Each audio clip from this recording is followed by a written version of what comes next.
감사합니다. 오늘도 하나님이 함께 하십니다. 그 하나님이 우리를 부르신 줄로 믿습니다. 어제나 오늘과 동일하신 그 하나님께서 오늘도 삼원 모든 심령들 가운데 은혜를 베풀어 주실 줄로 믿습니다. 이런 얘기가 있습니다. 어떤 번화가에 아주 가까이 인접한 카페가, 커피숍이죠. 카페가 두 군데가 있었습니다. 요즘 보면은 왜 카페마다 쿠폰 시스템 다 있죠. 한 번 먹으면 도장 하나 찍어주고 몇 번을 채우면 서비스로 커피 한 잔 준다는 그런 쿠폰 제도가 많이 있습니다. 두 카페가 동시에 그 쿠폰 제도를 시행했습니다. 그런데 한 카페는 칸이 8개, 그리고 두 번째 카페는 칸이 10개 이렇게 됐대요. 자, 그런데 첫 번째 칸도 1번부터 8번까지 도장을 찍게 되어 있지만 두 번째 카페는 1번부터 2번까지는 도장을 이미 찍어주고 그리고 3번부터 10번까지 찍도록 이렇게 만들었답니다. 자, 도장을 찍는 것은 똑같이 8개를 찍어야 됩니다. 앞에 카페나 뒤에 카페. 그런데 결과는 차이가 났다는 거죠. 어디가 더 잘 됐을까요? 나중에 도장 2개 찍어주고 8칸을 찍어야 되는 이런 가게가 매상이 50%가 더 올랐다라고 하는 그런 결과가 나왔습니다. 왜 그럴까? 사람들 심리적으로 처음 아무것도 없는 상태에서 8개 찍는 것보다는 뭔가 2개가 찍어져 있다고 하는 것 때문에 나머지 8개는 찍기가 쉽다라고 생각했다는 거죠. 이것 때문에 심리학자들이 만들어놓은 이론이 있습니다. 뭐냐면 20%의 중요한 일을 먼저 하게 되면 80%가 나중에 따라오게 되어 있다라고 하는 그런 이론을 만들었다고 합니다. 정말 중요한 것 20%가 뭔가라는 것을 아는 것이 굉장히 중요하죠. 우리가 믿음을 가지고 신앙생활하고 있는데 우리가 있어서의 가장 중요한 20%가 뭘까라는 것을 한번 생각해 봤습니다. 우리가 주님을 알고 예배하고 주님을 따르는 것, 이것은 성도들의 인생에 있어서의 가장 소중한 20%가 아닌가 생각이 듭니다. 오늘도 여러분들은 그 20%를 선택하셔서 이곳에 오신 줄로 믿습니다. 그것을 통해서 함께 나갈 때 그것이 바로 형통케 되는 비결이다 할 수가 있겠습니다. 오늘도 예배를 통해서 말씀에 잘 집중하시면 그 가운데 반드시 주님께서 내게 주시는 은혜가 풍성하게 임하게 될 것이고 반드시 우리의 가혹한 심령들을 채워주는 놀라운 능력 역사가 있게 될 줄로 믿습니다. 자, 엊그제가 성탄절이었습니다. 성탄절 잘 지냈죠? 수요일이었는데 예수 그리스도께서 인간으로 탄생하신 날입니다. 자, 그런데 성탄이라고 하는 것은 일회성으로만 끝나서는 안 됩니다. 성도들에게 있어서 성탄은 매일매일 삶이 성탄절로 기억되어야 될 것이고 주님 오신 목적을 늘 마음속에 되새기는 이 모습이 있어야 될 것입니다. 자, 신이신 예수님, 하나님의 신 예수님께서 인간으로 오신 목적이 무엇입니까? 바로 죄 문제를 해결하시고 구원하시기 위해서 신이 인간으로 오셨습니다. 하나님, 창조주신 하나님이 피조물 인간이 되셨다는 것은 어마어마한 사건이죠. 정말 놀라운 사건입니다. 우리가 이렇게 알고 있지만 하나님은 전지전능하신 하나님이시다라고 고백을 하고 있습니다. 그러면 그 전지전능하신 하나님께서 굳이 왜 인간을 오셨을까? 인간을 오실 필요가 있었을까라는 것입니다. 그냥 말씀만 하셨더라도 모든 문제가 다 해결될 수 있는 그런 능력이 있는데 왜 하필이면 인간을 오셨을까라는 것입니다.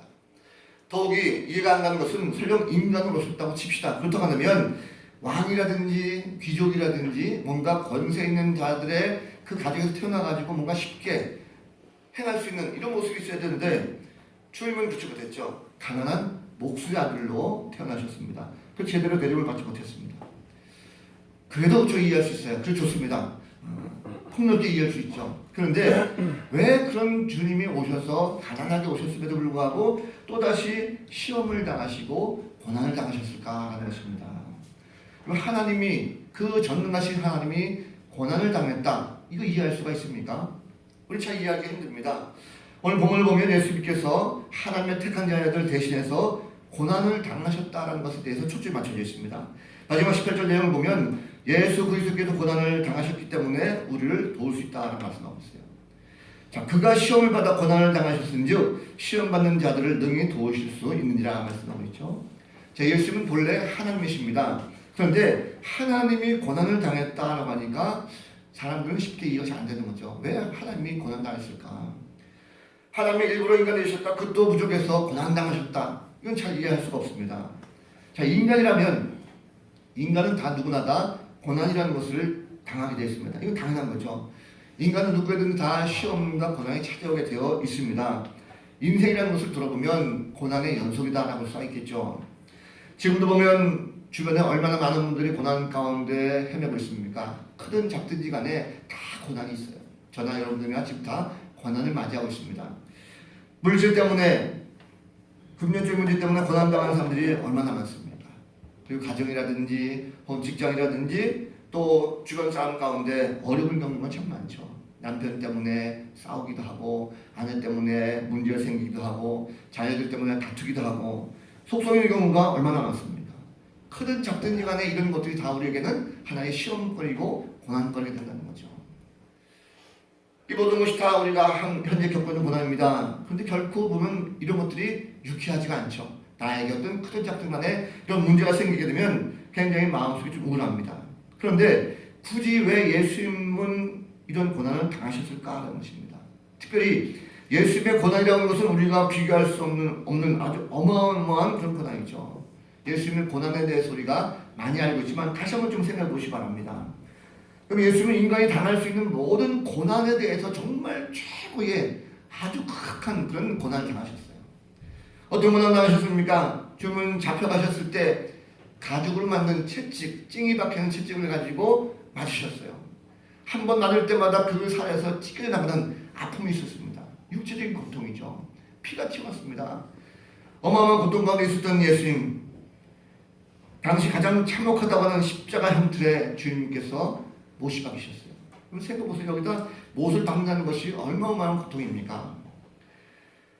마지막 순간에, 주의 마지막 순간에 숨을 거두시는 그 처절한 절규, 마지막 숨을 쉴 때에 숨을 거두는 그 마지막 순간의 고통은 이루 말할 수가 없는 거죠. 온 몸이 망신창이 된 모습입니다. 숨을 거두신 후에도 로마의 병사에 의해서 창으로 옆구리를 찔리셨어요. 온 몸에 있는 물과 피를 다 쏟으셨습니다. 이 예수님께 당하신 고난이죠. 하나님의 아들, 그 하나님의 아들이 피조물들에게 온갖 조롱과 멸시와 천대를 다 받으셨습니다. 사람들은 어땠습니까? 이런 예수님에 대해서 침을 뱉었죠. 그리고 욕을 했습니다. 조롱했습니다. 심지어 뺨을 때렸어요. 창조주이신 하나님이 인간으로 오셔가지고 이런 조롱과 멸시, 고통당하는 것이 말이 됩니까? 그래서 주님은 바보같이 아무 말 못하셨어요. 그래서 이런 고난을 굳이 받을 필요가 있냐는 거죠. 더욱 예수님께서 가장 심하게 겪으신 고난은 바로 십자가 위에서의 마지막 순간 자신을 이 땅에 보내신 성부 하나님, 그 하나님 아버지의 외면이었습니다. 주님 뭐라 말씀하십니까? 엘리 엘리 라마 사박다니, 나의 하나님 어찌하여 나를 버리십니까? 라고 주님이 아주 절절하게 외쳤어요. 그런데 하나님 아버지는 외면하셨습니다. 침묵하셨다는 거죠.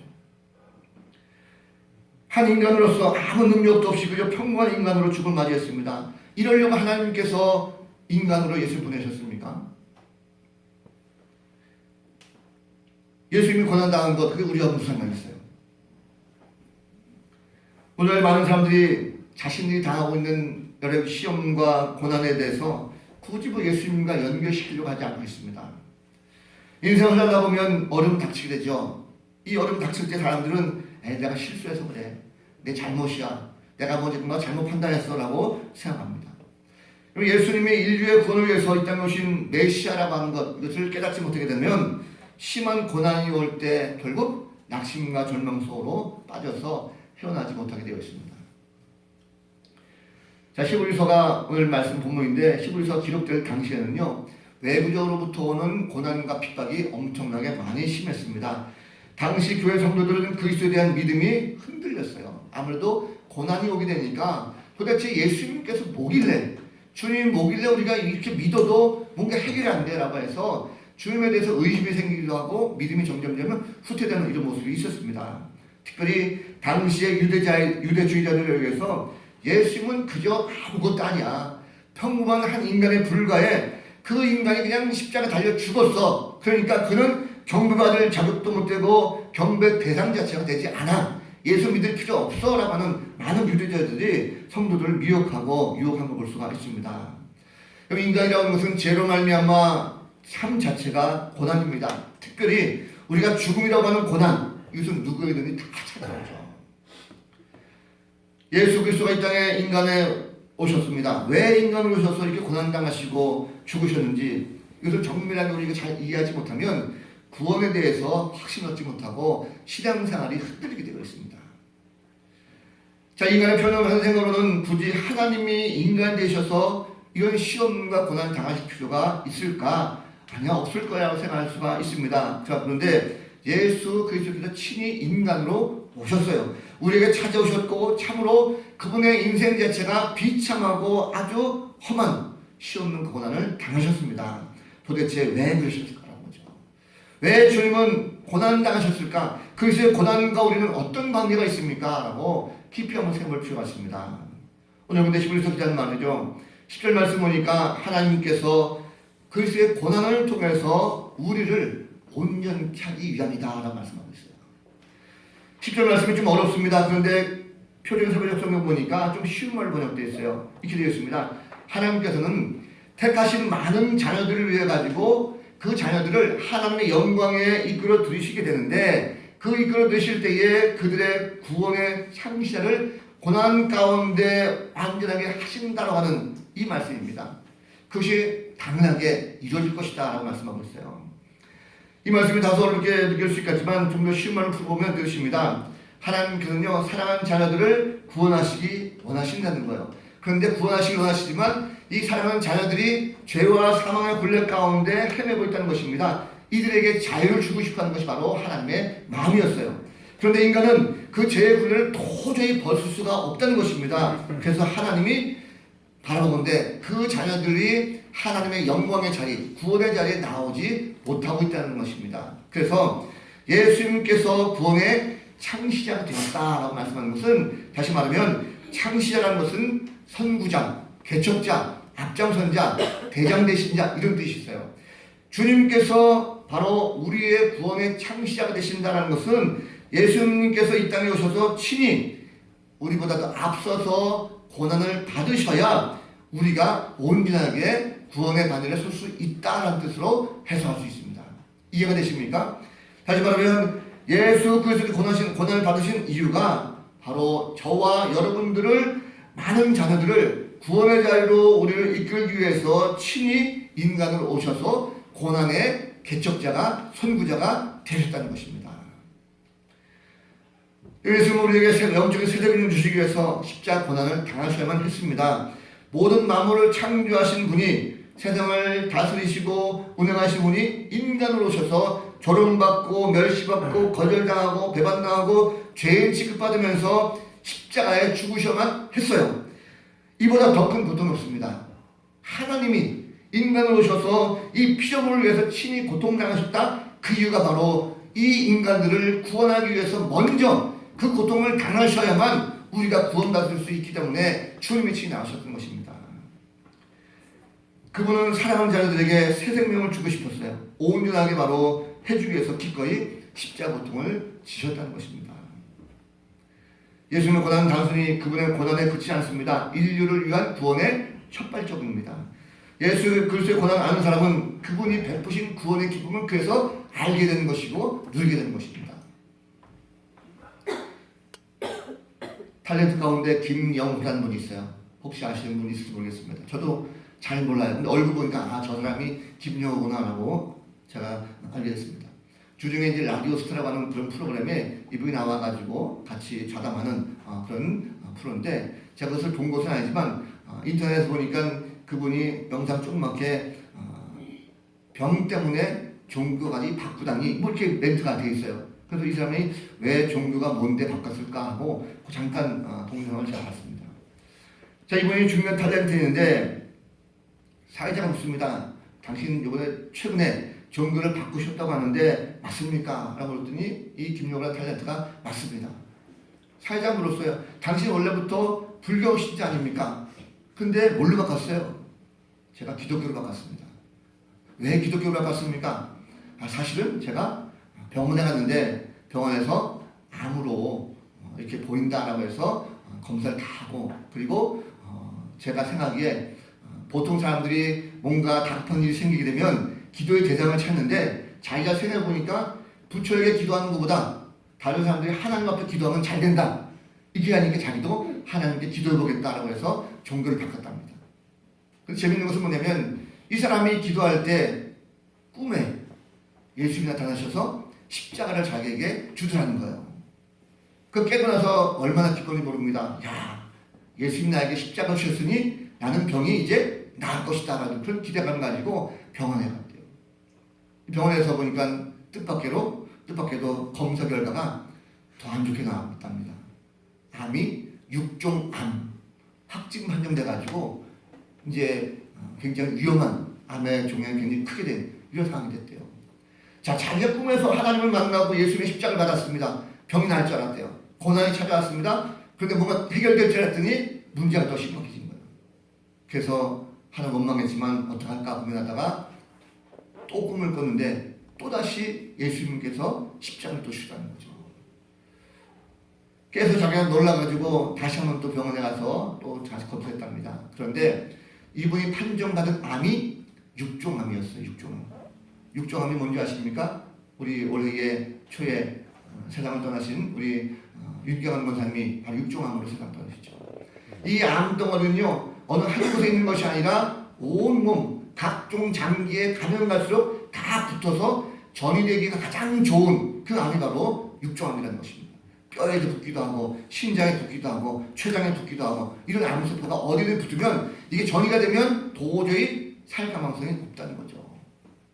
그럼 자신이 6종암이니까 얼마나 두근두근 되겠습니까? 병원에 가서 만약에 딱 확진돼서 터졌다면 껌좀 죽는 것인데 보니까요 의사 선생님이 신기할 정도로 이 6종암이 확진은 판정받았지만 온몸에 한 군데도 전이가 되지 않았다라는 그런 좋은 걸 받았다는 거예요.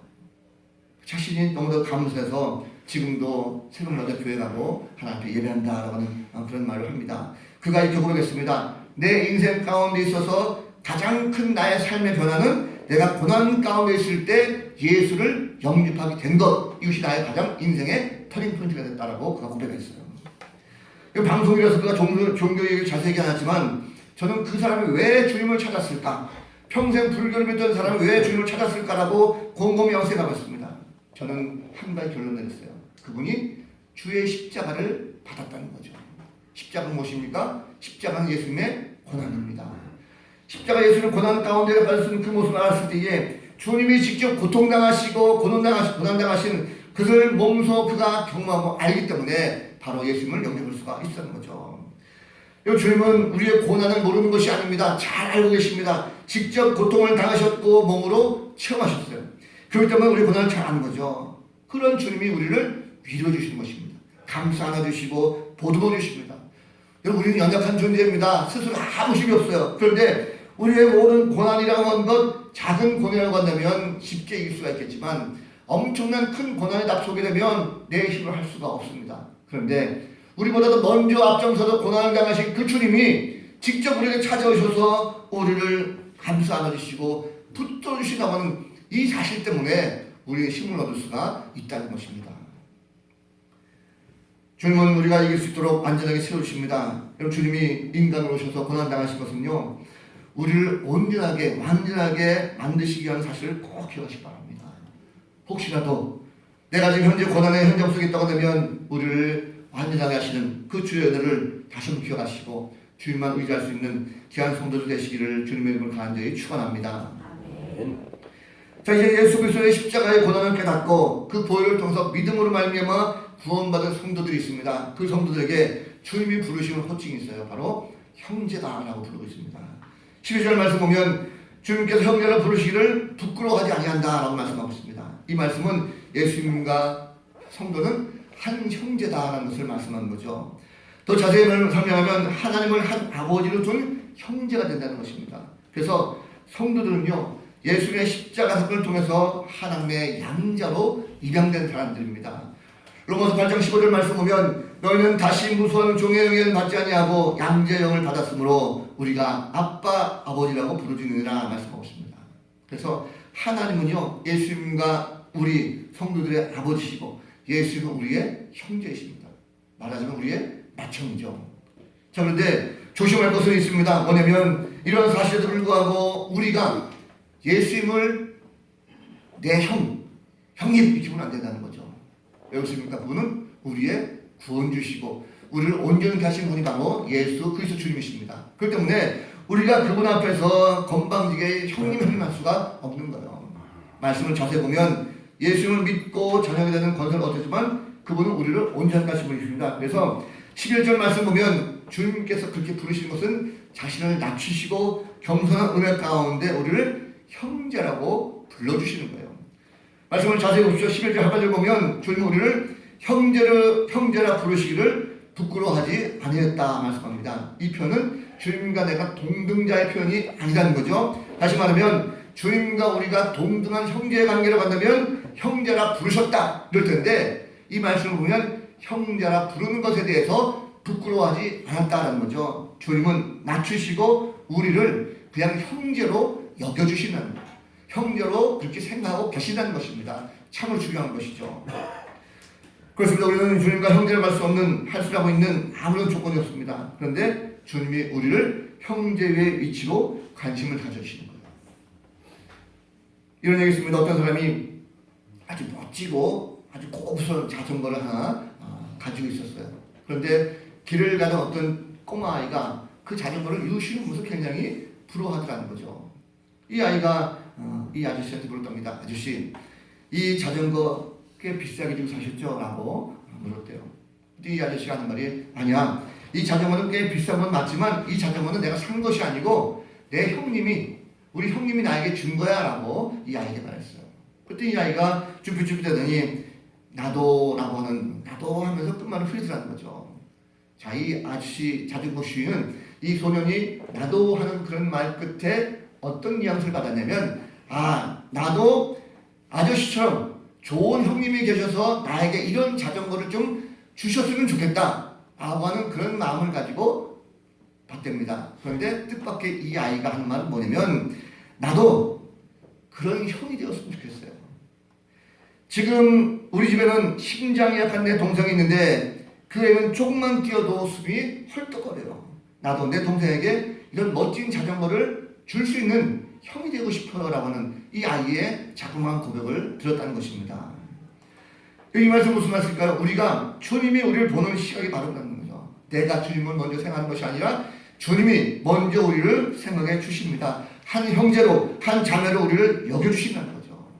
자, 십자가 보혈의 능력을 믿고 주님께 나아가는 자들은요, 누구든지 지금은 구원의 영광을 다 얻게 하셨습니다. 그렇기 때문에 주님이 우리를 형제여 자매로 여겨주신다고 한다면 지금 나에게 어떤 시련이라든지 고난이 있다 할지라도 나의 아픔을 누구보다도 먼저 생각하시고 누구보다도 먼저 잘 아시는 주님께서 함께 하시는 사실을 여러분 결코 잊지 마시기 바랍니다. 예수 그리스도는 고난을 통해서 우리를 붙들어주세요. 자, 주님은 시험당하는 자를 불쌍히 여기시고 능히 도와주신다라고 18절 말씀하고 있습니다. 자, 친히 주님께서 시험과 고난을 당하셨어요. 그 시험과 고통에 얼마나 괴로운 건지를 주님이 당해보셨기 때문에 아는 것입니다. 말로만 한 것이 아니라 주님께서 친히 다 당해보셨어요. 그 시험과 고난이라는 것은 우리가 상상한 것 이상으로 이미 주님께 다 당해보셨기 때문에 우리가 고통당하고 있는 것, 연약한 것 주님이 다 아십니다. 다 우리를 도우실 수가 있으셔요. 예컨대 주님은요, 인간과 똑같이 배고픔도 경험해 오셨습니다. 많은 사람들이 조롱하고 멸시하는 것도 다 당하셨어요. 심지어 제자들의 배반도 경험하셨습니다. 이게 바로 주님께서 당하신 시험과 고통이라는 거죠. 이 모든 시험을 다 경험하신 인간이셨기 때문에 그 시험 가운데 우리를 돌볼 수가 있습니다. 주님과 우리 차이점이 무엇입니까? 주님은 똑같은 인간으로서 이런 시험을 다 당하셨지만 주님은 결코 그 어떤 시험에서도 넘어진 적이 한 번도 없었다는 것입니다. 결코 포기한 적도 없었고 한 번도 넘어지지 않았고 마지막 순간까지 주님은 그것에서 이기셨다는 거예요. 뭐 때문에 그렇습니까? 주님은 죄가 없으시기 때문에, 그리고 거룩하신 하나님이시기 때문에 그렇습니다. 그렇기 때문에 주님께서 시험 당하고 고난 당하는 우리들을 주님께서 실패자가 아니라 고난의 승리자가 되셨기 때문에 우리를 끝까지 붙들어 주실 수가 있다는 사실입니다. 여러분 믿는 자녀랄지라도 시험과 고난은요 다 오게 되어 있습니다. 살다 보면 인간 세상에는 시험과 고난 투성입니다. 육신적인 배고픔 때문에 시험당할 때가 있고, 때로는 관계 속에서, 때로는 가정 속에서, 남편과 아내, 심지어 신앙적인 영적 생활 속에서도 고난은 다 찾아오게 됐습니다. 그럴 때 우리는 어떻게 이길 수 있습니까?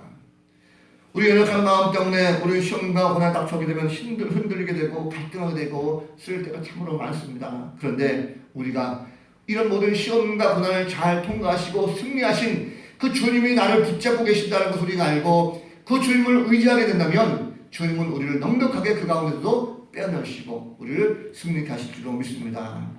이미 우리는 주님을 믿고 구원받은 주의 자녀들입니다. 세상의 모든 시험과 고난을 다 이긴 주님께서 우리의 보호자가 되시고 우리의 중보자가 되시는 사실을 함께 여러분 꼭 기억하시길 바랍니다. 오늘 말씀 받아보면 하나님은 하나밖에 없는 아들을 왜 인간으로 보낼 수밖에 없었는지를 우리에게 말씀하고 있습니다. 그것을 깨닫기를 원하십니다.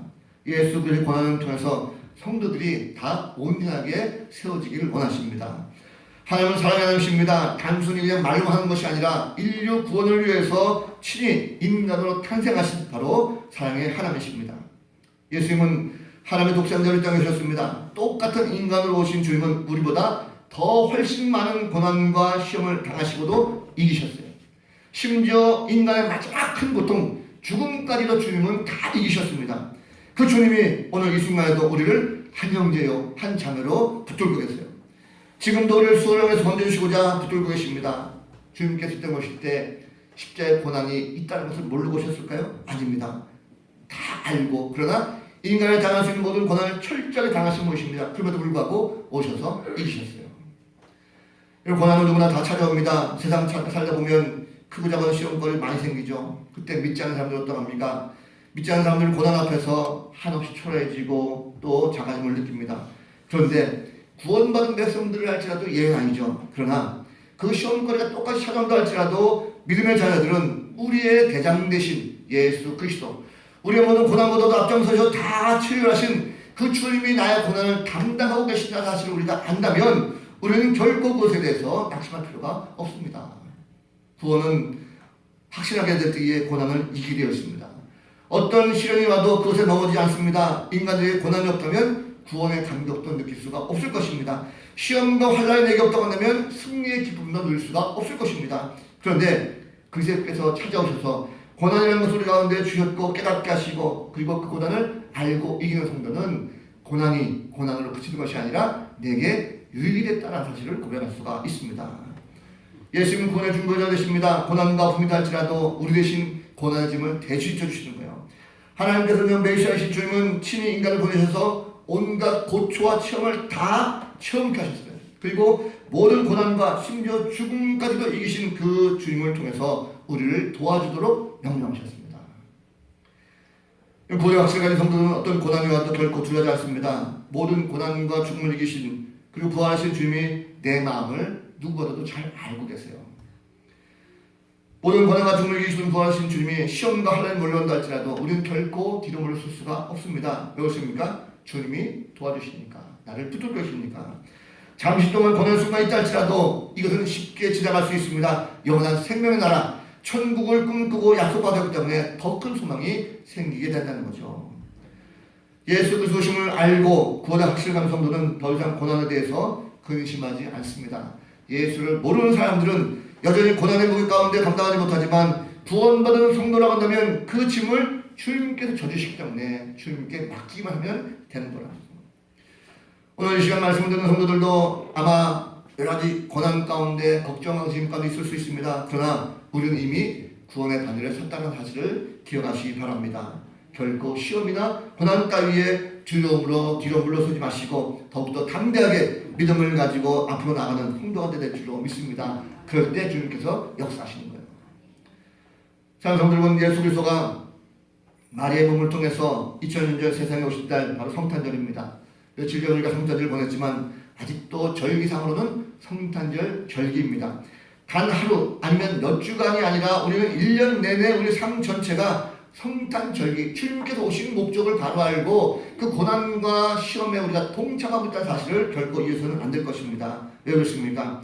이 땅에 오셔서 모든 시험과 고난을 다 당하시고 말미암아 우리로 말미암아 고난과 죽음 가운데 두려움에서 해방을 시키신 분이 바로 예수 그리스도이기 때문에 그렇습니다. 그렇기 때문에 오늘 저는 여러분들에게 다시 한번 성탄절의 본질, 성육신 신앙에 대해서 다시 한번 더 권면합니다. 하나님 아들이 시험받고 고난당하셨으니까 여러분 인생에 있어서의 고난과 시험을 결코 두려워하지 마십시오. 시험과 고난의 일방법은요, 우리가 주님을 믿고 기도하면 됩니다. 기도할 때 주님께서 역사하십니다. 거기엔 절망하지 마시기 바랍니다. 어떠한 순간이라 할지라도 반드시 주님은 우리에게 역사하십니다. 최후의 순간까지도 영적 전쟁 나태하지 마시고 반드시 승리하시기 바랍니다. 기도하기를 쉬지 마시고 하늘을 잘 막아내시기 바랍니다. 내일 모레가 이제 그래도 마지막 날이죠. 성부 영신명에 있는 날입니다. 함께 오셔서 마지막까지도 열심히 기도하시고 또 새롭게 하늘을 잘 맞이할 수 있는 성도가 될 수 있도록 기도로 승부를 거시고 기도로 승리하시는 복된 성도들 다 되시기를 우리 구주 예수 그리스도 이름으로 간절히 축원을 드립니다. 기도하겠습니다. 하나님 아버지 살다 보면 참 고난과 시험거리 많습니다. 그러나 주님께서 이 땅에 오셔서 우리보다 먼저 앞서 이 모든 고난을 경험하시고 또 아픔을 승리하신 주님이시기에 이제는 마음속에 평안을 얻습니다. 더 이상 고난과 슬픔 가운데 낙심하지 않게 하시고 믿음으로 승리할 수 있도록 붙들어 주옵소서. 우리를 사랑하시사 끝까지 사랑하신 주님 앞에 다시 한번 모든 것을 맡기고 나갑니다. 인생에 힘들고 어려운 부분도 있다 할지라도 주님 앞에 맡기고 기도하면서 매 순간순간 승리할 수 있는 거룩한 백성들 되게 하여 주옵소서. 감사드리옵고 예수 그리스도 이름으로 간절히 기도하옵나이다. 아멘.